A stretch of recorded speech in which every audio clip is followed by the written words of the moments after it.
In this video, we'll explore how businesses are structured and how different levels of management work together.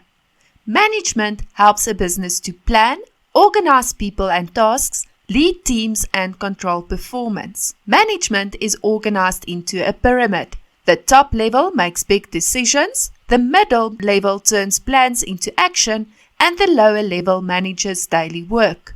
Top level management, like the CEO or president, is where the most important decisions are made. They plan for the future and guide the whole business. Middle level management, like the department manager, turns top level plans into detailed instructions. They organize departments and support team leaders. Lower level management, like supervisors or team leaders, supervise the daily work of employees. They lead small teams and make sure goals are met.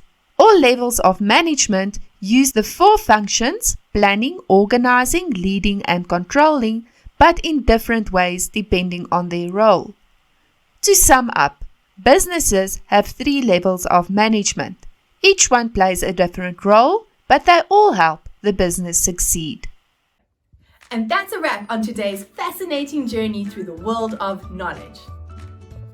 Don't forget to hit that subscribe button and join our ever-growing community of curious minds.